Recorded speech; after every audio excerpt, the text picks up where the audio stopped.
चॅनलला like, subscribe आणि share करा.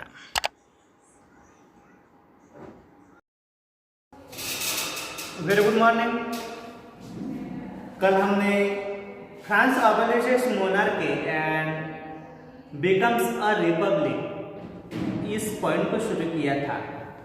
मतलब कल हमने देखा था कि किस तरह से फ्रांस में संवैधानिक राजतंत्र का उन्मूलन हुआ और उसके बाद किस तरह से वहाँ पे गणतंत्र बना है फ्रांस. इसकी शुरुआत हमने की थी. हमने देखा है कि 1791 को जब वहाँ पे कॉन्स्टिट्यूशन ड्राफ्टिंग किया गया, उस पर राजा ने उस पर दस्तखत किए थे. लेकिन दस्तखत करने के बावजूद भी जो नेबरिंग कंट्रीज के किंग है उनके साथ 16 लुई की कुछ सीक्रेट बातचीत चल रही थी. क्योंकि 1791 के जो समर का जो टाइम है, समर का टाइम यानी कि समर यानी कि धूप का नहीं है, तो ये है कि वहाँ के गर्मियों का पीरियड मतलब जो तनावपूर्ण परिस्थिति है, टेंस, फ्रांस में ये तनावपूर्ण परिस्थिति किस तरह से हैंडल करना है, ऐसी परिस्थिति से निकलने के लिए रसिया का राजा इनके साथ 16 लुई की कुछ बातचीत चल रही थी. लेकिन जब 1789 के बाद 1791 तक, ये 2 साल के दरमियान जो भी फ्रांस में अच्छी तरह से डेवलपमेंट हुई थी, और इसी अच्छी डेवलपमेंट कि जो लेबर के कंट्रीज के राजा है ये बहुत वरीड हुए थे वो, और समर कहा है यहाँ पर. इस परिस्थिति से निकलने के लिए प्रसिया और ऑस्ट्रिया फ्रांस में लाना चाहते थे. लेकिन जैसे ही नेशनल असेंबली को मालूम हुआ तो वो सैनिक भेजने से पहले ही इन्होंने प्रसिया और ऑस्ट्रिया के खिलाफ उन्होंने डिक्लेयर कर दिया और असेंबली में वोटिंग भी ले ली, और जो प्रस्ताव था वो प्रस्ताव भी सैंक्शन कर दिया. इस तरह से ये प्रस्ताव सैंक्शन करने के बाद फ्रांस में जो लोग थे, जिसे वॉलंटियर्स कहा जाता है, जिसे स्वयंसेवी कहते हैं, सब स्वयंसेवी की सब एरिया में से आर्मी में भर्ती होने के लिए जमा होने लगे थे.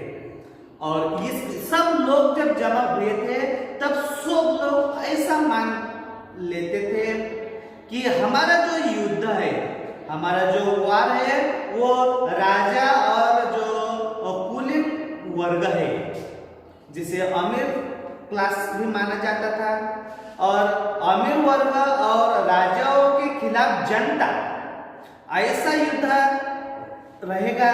ऐसी सिचुएशन, ऐसे विचार ये फ्रांस के लोग कर रहे थे, और बाद में यहाँ तक हम आए थे. देखो इसके बाद कि सब लोग जो मर्सियल, जो अभी फ्रांस का नेशनल एंथम है, ये सब लोग गुनगुना रहे थे. क्योंकि और ये जो सबसे पहले जो ये सॉन्ग था, ये मर्सिले में मर्सिले और के लोगों ने पेरिस में गाया था.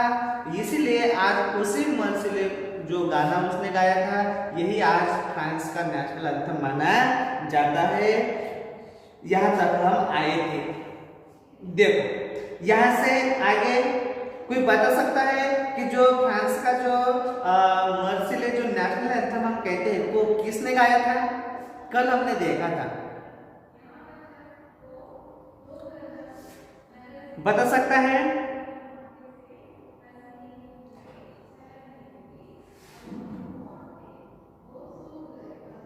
फ्रांस का नेशनल एंथम किस कवि ने लिखा है? और वो जो गाना है दी लाइन, ये जो पोएट है, इस पोएट ने वो सॉन्ग लिखा है, the revolutionary was brought losses. ये जो रिवॉल्यूशन हुआ था फ्रांस में, इस रिवॉल्यूशन के जरिए फ्रांस के लोगों का ज्यादा ही नुकसान हुआ था and economically difficulties to the people. और इस रिवॉल्यूशन की वजह से, यानी कि जिसे हम क्रांतिकारी युद्ध भी कह सकते हैं, इस क्रांतिकारी युद्ध से लोगों का नुकसान हुआ था और खास तौर पर जिसे हम इकोनॉमिकली डिफिकल्टीज कह सकते हैं, ये लोगों के सामने बहुत ही आ रही थी। और while the men were away fighting at the front, मतलब जब फ्रांस के लोग युद्ध करने के लिए आगे जा रहे थे, while the men are away fighting at the front, मतलब जो पूर्व फ्रांस के जो लोग हैं वो युद्ध करने के लिए जब युद्ध में जा रहे थे, उसके बाद जो लेडीज थी, जिसे वुमन जो थी, woman are left to cope with the task of earning a living and looking after the families. देखो, आमतौर पर हम समझते हैं कि पुरुष जब कुछ काम करने के लिए जाते हैं तो जो वुमेन्स रहती है वो घर में देखभाल करते हैं और कुछ घर के काम करते हैं, ये हमें मालूम है।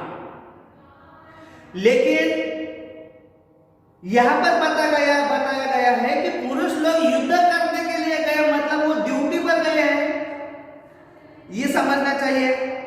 अगर वो ड्यूटी पर युद्ध करने के लिए गए, मतलब वो ड्यूटी पर गए हैं और ड्यूटी पर जाने के बाद घर का जो काम है, टास्क कार्य है, इसके अलावा फैमिलीज हैंडल करने की जो रिस्पॉन्सिबिलिटी है वो उन पर आई है। और ये सबसे अहम ये बात यह है, यहाँ पर बताया कि अर्निंग अ लिविंग, यानी कि रोजी रोटी का जो कार्य है ये भी इन लोगों के पास ये काम आया है।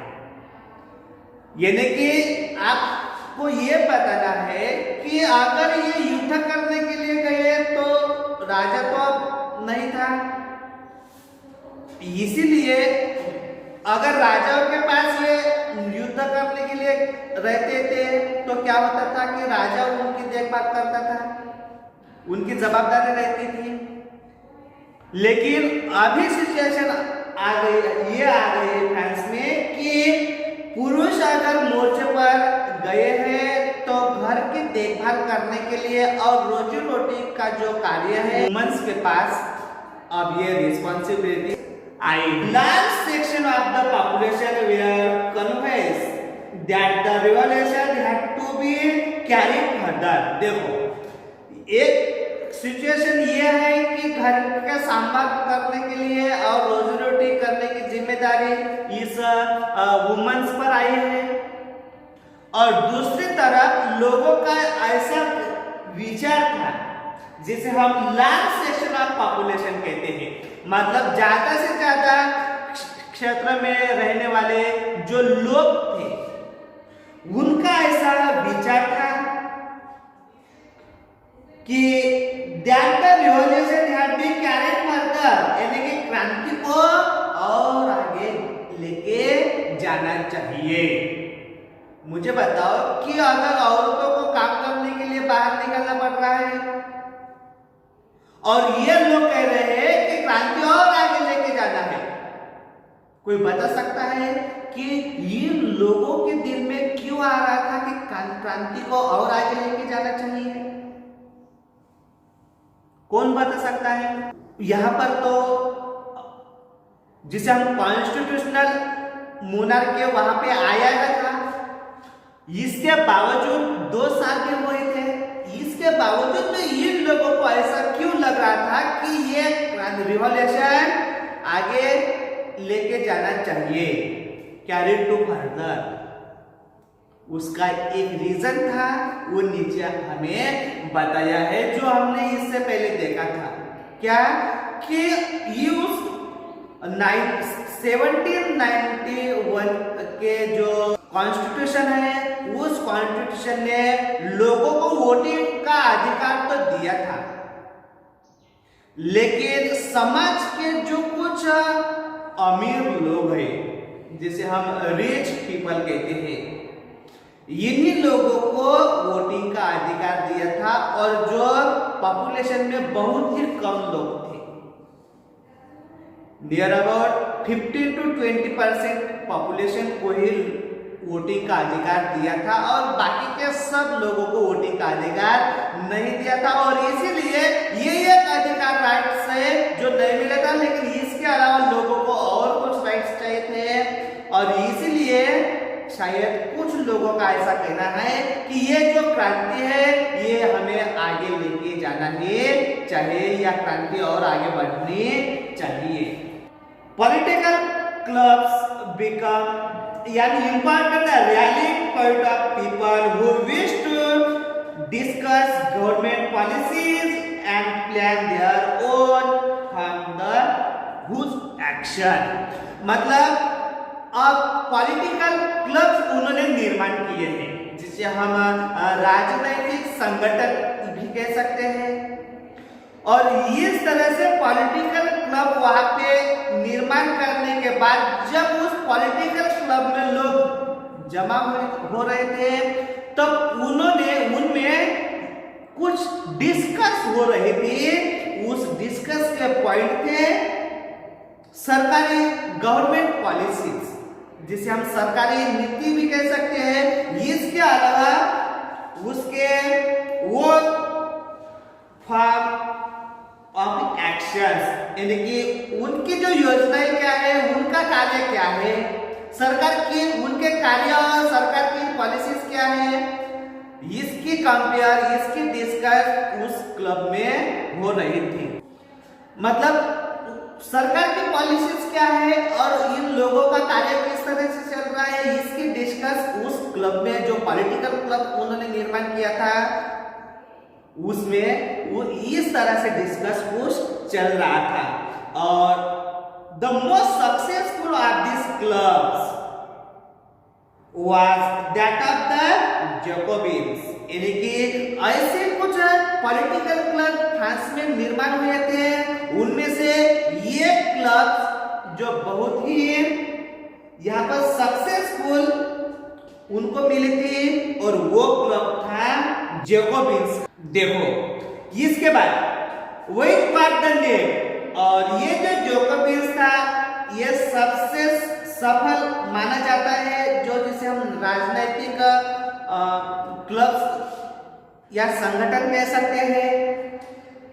Which was the name from the former convent of Saint Jacob in Paris, और ये जो जैकब क्लब्स था ये बहुत ही सक्सेसफुल माना जाता था, और इसीलिए इसका नाम पेरिस के जो event convent of Saint Jacob Paris, यानी कि जिसका नाम पेरिस के भूतपूर्व कॉन्वेंट ऑफ सेंट रखा गया था। इसके बाद who had been active throughout this period from their own club, मतलब हमें मालूम है कि हमारे भारत में भी अच्छी तरह से कुछ आंदोलन हुआ है, और किस तरह से हमारे भारत के आंदोलन में महिलाओं का रोल था, ज्यादा है या कम है, यह हमें मालूम है।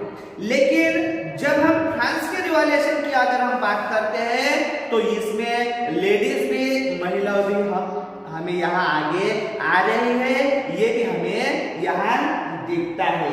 देखो यहाँ पर बताया कि woman too who have been active, महिला भी पूरी तरह से इस रिवॉल्यूशन में सक्रिय हो रही थी। More about their activities and demands, और उनके जो कुछ डिमांड्स थे, this period from their own club, मतलब जिस तरह से पुरुषों के क्लब्स थे, उसी तरह से महिलाओं ने भी क्लब निर्माण करने का प्रयास किया, यानी कि महिलाओं ने भी संगठन स्थापन किया।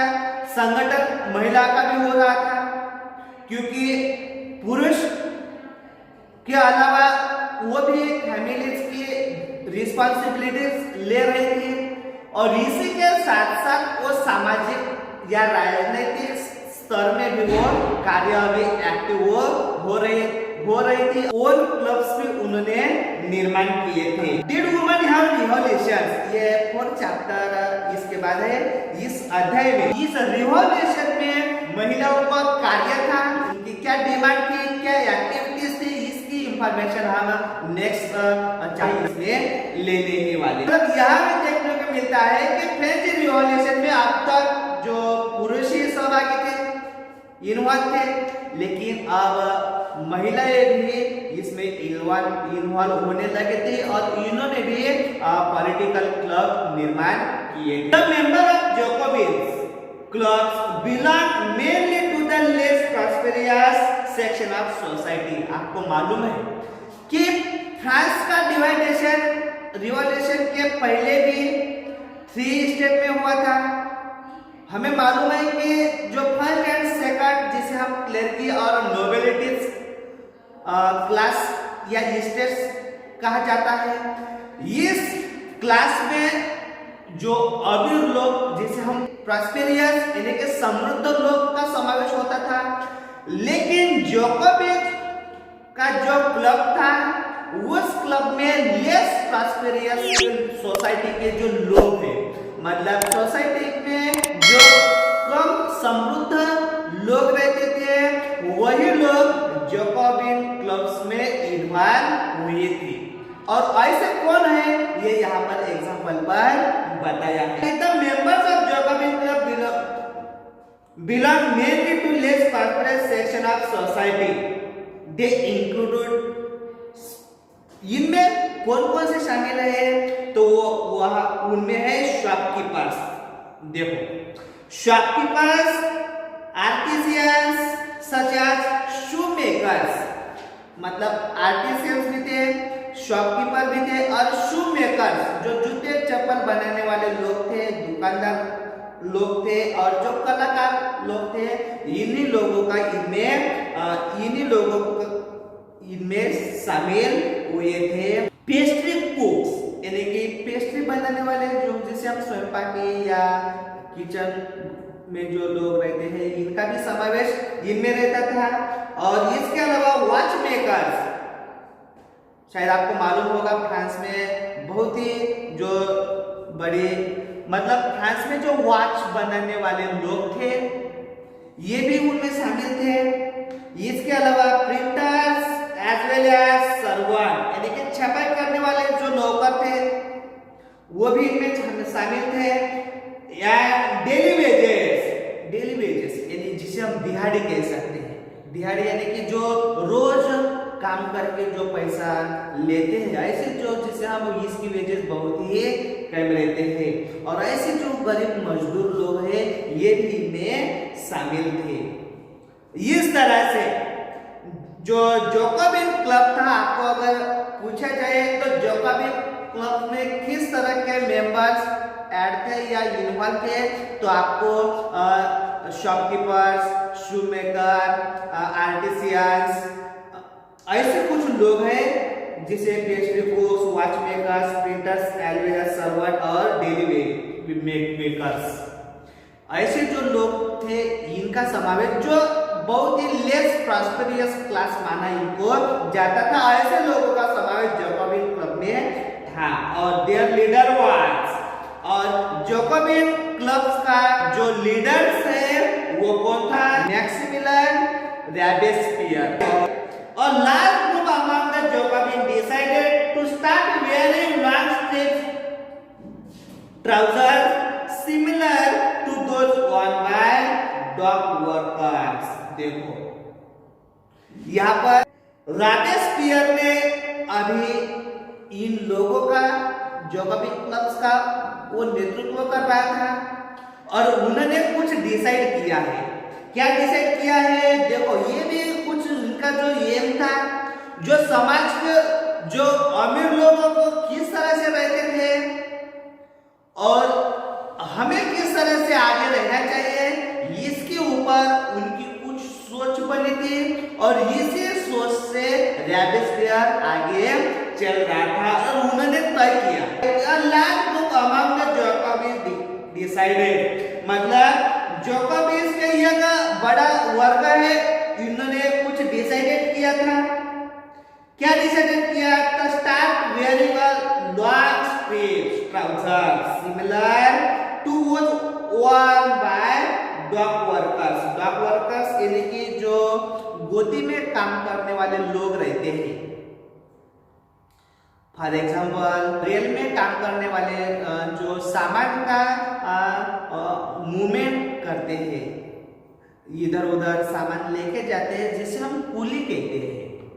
लेकिन शिप में, जिसे हम गोदी का कहते हैं, शिप में सामान उतरना और लेके जाना, वो सामान कैरी करने का जो कार्य करते हैं, जिसे यहाँ पर डॉक वर्कर्स कहा जाता है। गोदी कामगार की तरह उन्होंने लॉन्ग स्ट्रिप यानी कि लंबे पतलून पहनने का निर्णय किया है। देखो, मतलब गोदी में रहने वाले जो वर्कर्स है वो किस तरह से पहनाव करते हैं, ऐसे ही हमें यहाँ पर वेयरिंग करना है। ऐसा डिसीजन रॉबेस्पियर ने जैकोबिन क्लब से लिया, जो बड़े वर्ग का नेतृत्व करता था।